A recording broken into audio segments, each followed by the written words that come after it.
44 years ago today, the Kenya Air Force launched an attempted coup against the government of Kenya's second president, the late Daniel Arap Moi.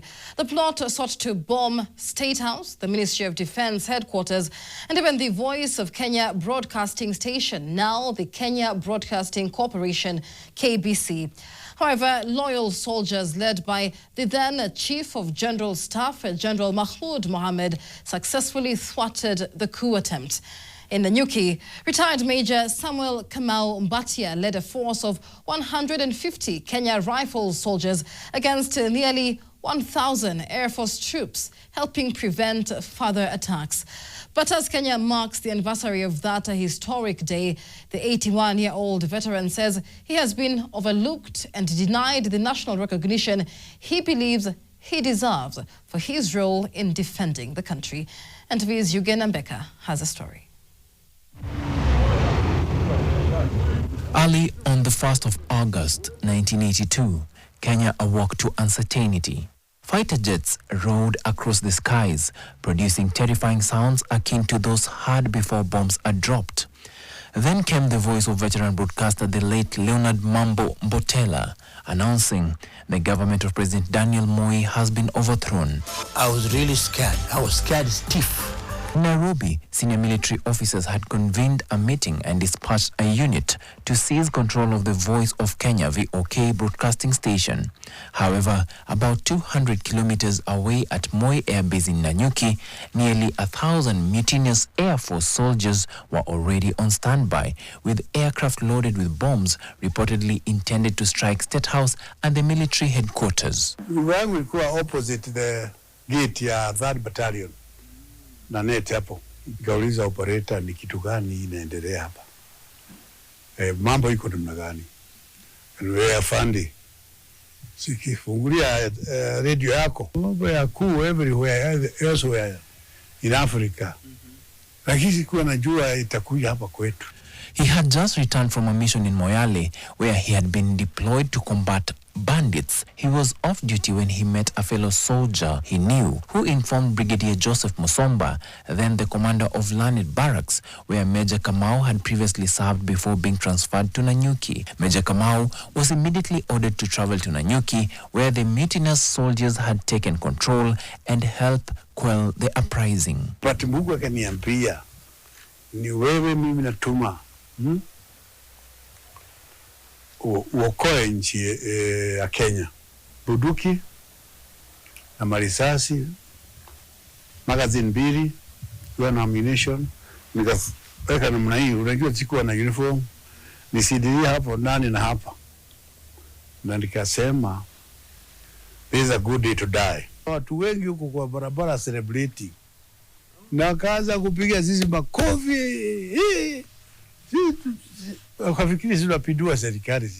Remarkably, he was not stopped as he entered Nanyuki town, with the mutineers assuming he was sympathetic to the coup. He proceeded to Nanyuki barracks, where he assembled a force of 150 soldiers. By then, he had received intelligence from an Air Force officer, Lieutenant Onesmus Mambura, who had surrendered and provided him with a list of the officers leading the mutiny. At the same time, Air Force pilots who opposed the coup were reportedly jettisoning bombs over the Mount Kenya forest instead of carrying out the planned attacks. Major Kamau then led his troops towards Moi Air Base. You are welcome, Lieutenant Mambura. But tell me, your topmost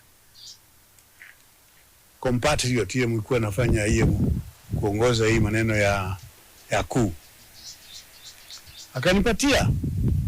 The rest was Sergeant Ogidi, the rest were corporal and the other ranks. Now waka unajua bunduki ikilia G3 hata moja hapa si utashtuka, na ikiwa 10, na ikiwa 20, na ikiwa 150. Hiyo ni kama bomu ya Hiroshima au Nagasaki huko, ile itupwa na Amerika nikamaliza Second World War. Hiyo noise inasikika mpaka kwa base. So they did not know what kind of bomb you guys use. Tuko naye. Niki. Wanaweka the heroes over their shoulders. He identified the leaders of the mutiny after finding them gathered together in one location, having fled there following the collapse of the coup attempt. Na mimi najua wengine wenu saa hii walishatuka. Nikaba Sergeant Ogidi, Corporal Injeni. By the time mimi na screen hawa, naye wale watu yangu walipata 2 officers, Air Force pilots, Captain Rio na Captain Gichoki. We were going to board nini, na hiyo zilikuwa zimewekwa bomb 10, labda moja 5 na ile nyingine 5, na unasikia ni high explosives, na moja ni 250 kilograms, ikiangushiwa DOD because mpango yao hata State House was in the list ya kugongwa na kuangamizwa. Same with the DOD, makubwa yetu yote wageuao hapo ndani. He later restored order and oversaw the arrest of the mutineers and others involved in the coup who were in Nanyuki. However, Major Kamau says that 3 days after calm had been restored, he was deployed to Garissa on an urgent assignment for 2 months. When he returned, he discovered that his superiors had already submitted commendations for act of bravery, but his name had been omitted from the list of officers recognized for the operation. As a result, others received medals, promotions, and other rewards, while he was left out. After retiring from the military in 1989, Major Kamau ventured into publishing music textbooks for primary school pupils, investing substantial sums in the business. However, the venture suffered a major setback when the Ministry of Education removed music as a subject from the primary school curriculum. He later self-published a book recounting his role and bravery during the operation. Dae wakati naona ana claim kama yeye ndiye fanya hii babo. Kwa nini watu wana take over other people's nini? Sweat na effort. Kitabu inaandikwa ya history hiyo. Na jeshi. Nauliza, kweli sasa tasaulika hata eternity. Yalipo watu wengi, how can reach the president? As Kenya marks the anniversary of that historic day on August 1st, calls have been made to honor soldiers such as Major Kamau and other heroes whose actions prevented the nation from descending into chaos. Eugene Mbeka, NTV.